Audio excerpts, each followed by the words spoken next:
ہمارے جو یہ امام نسائی ہے نا، نسائی شریف جن کے سیاستہ، تو مسلمان مجاہدین جب ان کے گاؤں پہنچے نا تو وہاں سارے مرد بھاگ گئے تھے، ایک مرد بھی نہیں رہا، عورتیں ہی عورتیں تھیں۔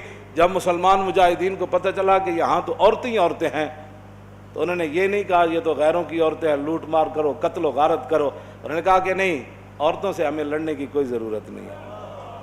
وہ اس گاؤں کو چھوڑ کر واپس آ گئے، کہا کہ یہاں تو عورتیں ہی عورتیں ہیں اور تم کیا کر رہے ہو؟ یہ ہے مسلمانوں کا کردار۔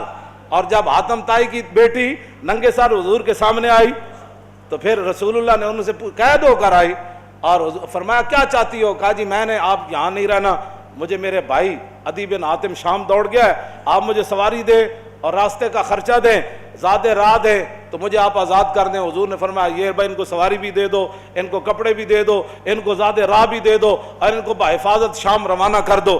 جب وہ شام پہنچی نا، عدی بن حاتم، حاتم طائی کے بیٹا، ان کا بھائی نے کہا تھا میں نے حضور کا کلمہ نہیں پڑھنا، جو مرضی ہو جائے۔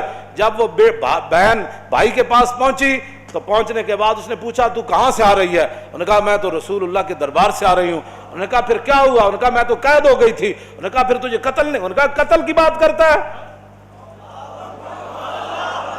تو قتل کی بات ہے؟ انہوں نے کہا تو نے کیسا ان کو پایا؟ انہوں نے کہا بھائی جان ایتھے سمجھ آنے والی گل نہیں۔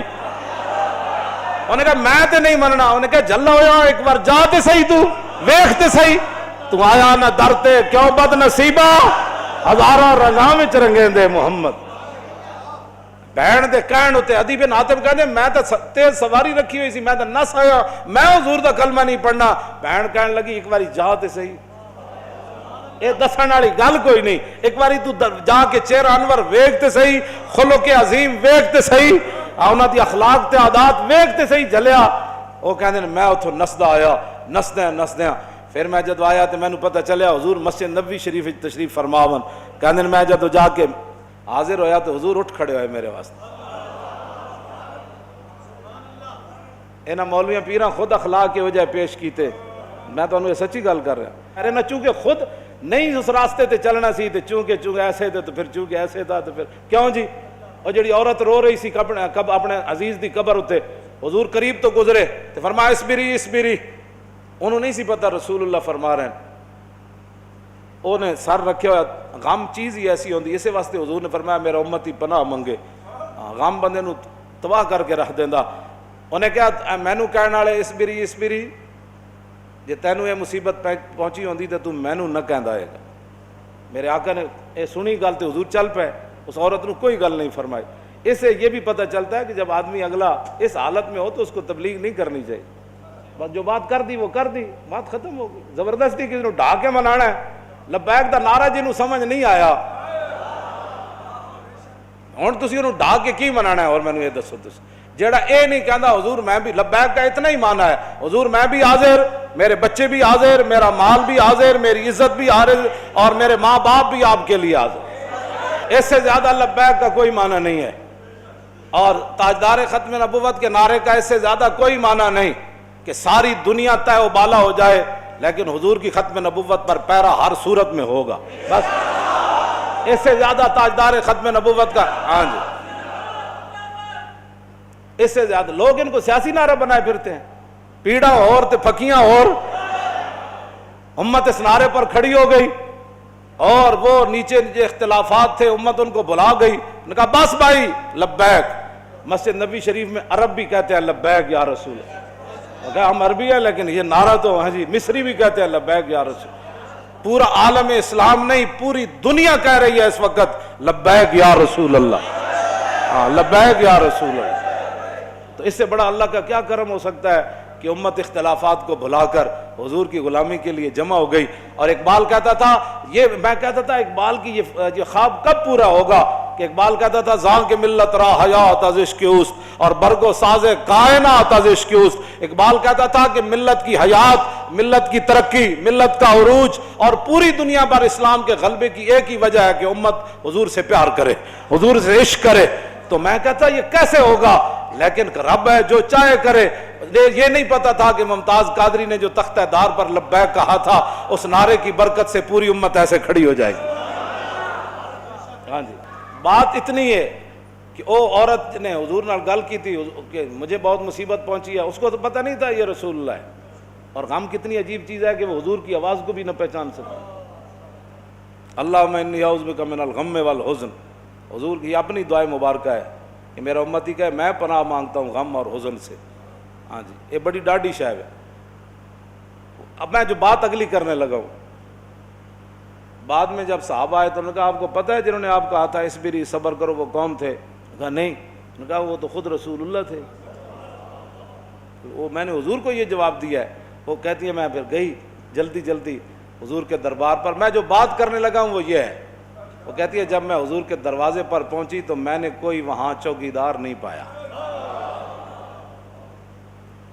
50 گارڈ اگے تے 50 پیچھے، اس حضرت صاحب نہ سلام کون لوے گا؟ جتیاں پوان والے اور جبے پوان والے اور تے میک اپ کرن والے اور۔ ہاں جی، میں تے نہیں پڑھیا نہیں جو اس وقت حسنہ جلیا، اور اسی واسطے تو ایک باری جڑا حضرت عدی بن حاتم آئے نا تے جدو رسول اللہ نال ملاقات ہوئی حضور اٹھ کھڑے ہوئے تے عدی بن حاتم کہندے نے میرے دل نے گواہی دیتی ہے اللہ دے رسول۔ کیوں جی؟ فرماندے پھر حضور نے میرا ہاتھ پکڑیا تے حضور اپنے در اقدس کی طرف گھر دی طرف چل پے۔ کہندے راستے ایک بڈھی مائی مل گئی، عورتاں نوں ویسی گلاں نہیں مکدیاں تے مائی بھی ہوے تے پھر بڈھی بھی ہوے۔ کہندے انہوں نے اتنی لمبی گفتگو حضور نال کیتی تے حضور دے چہرہ انور تے بھی ناگواری دے آثار ظاہر نہیں ہوئے کہ میرے نال مہمان ہے تو بس بھی کر ہوں۔ کہندے نے میں کھڑ کھڑ کے تھک گیا، لیکن رسول اللہ نے ایک بار بھی اس مائی نو نہیں فرمایا کہ مائی بس کر اور کام تھوڑے۔ کہندے انہوں نے اپنی پوری گفتگو مکمل کی تھی تو پھر حضور چلے نہ جدوں، کہندے دوسری باری میرے دل نے گواہی دیتی حضور اللہ دے رسول۔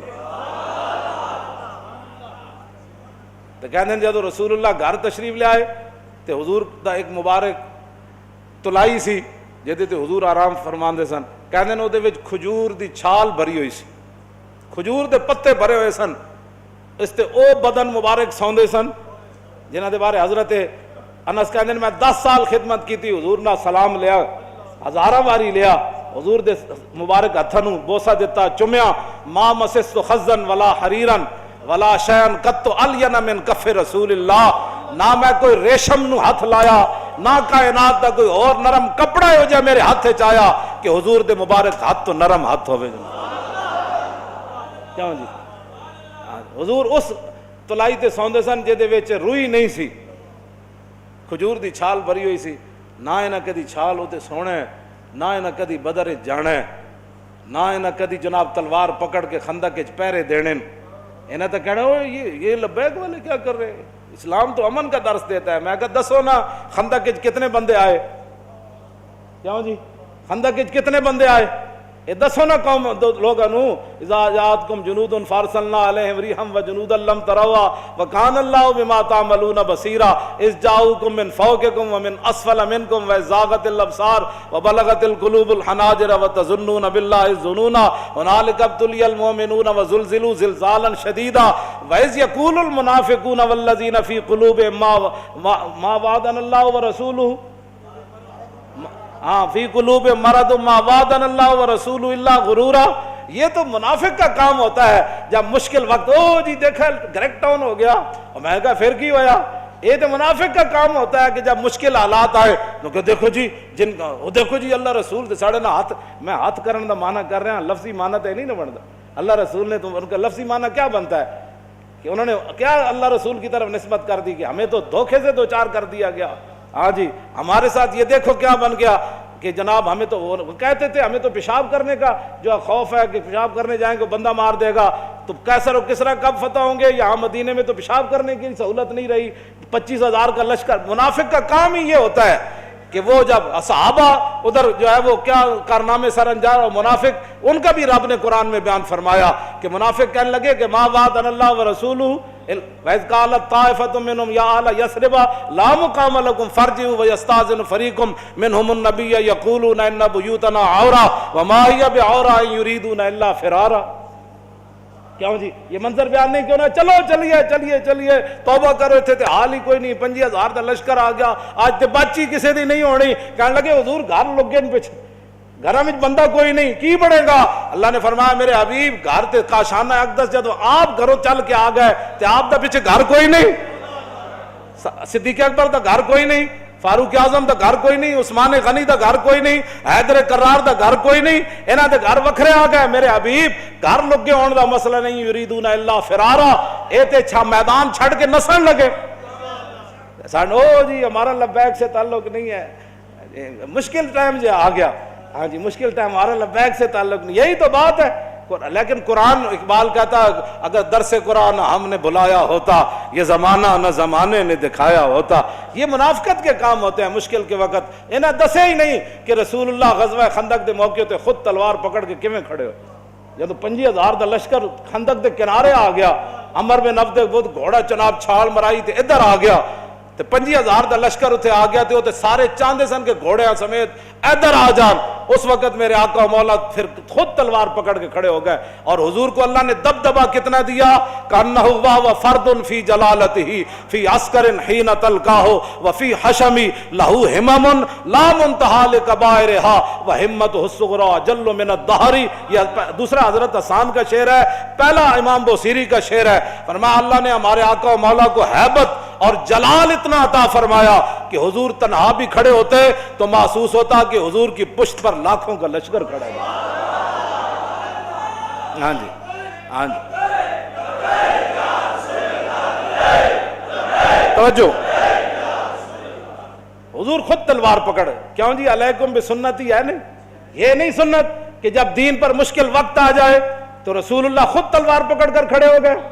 کیا یہ ان کے لیے سنت نہیں تھی کہ جب حضور کی ختم نبوت پر مشکل وقت آیا, حملہ ہو گیا اور حضور کی عزت پر حملہ ہو گیا, تو کیا قوم کے رہنماؤں کی, مذہبی رہنماؤں کی, پیروں کی, فقیروں کی, مولویوں کی یہ ذمہ داری نہیں تھی کہ خود میدان میں ایسے نکل آتے؟ یہ ہے نا علیکم بسنتی و سنت الخلفاء. کیوں جی الراشدین, اور سنت خلفاء کیا ہے؟ یہ تو حضور کا اپنا اس طریقہ مبارکہ ہے نا.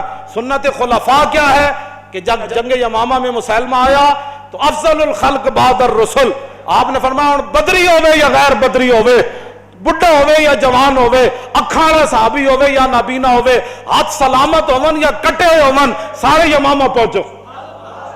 خلفاء دی بھی یہی سنت ہے. جدو ختم نبوت کا مسئلہ آیا تو پھر سیدنا صدیق اکبر خود بھی تلوار پکڑ کے چل پے, لشکر تے روانہ کیتے نا, ہاں جی خود بھی چلن لگے. حضرت مولا کائنات علی مرتضیٰ نے روکیا, فرمایا ابو بکر جو آپ کو کچھ نقصان ہو گیا تو ہمارا کیا بنے گا؟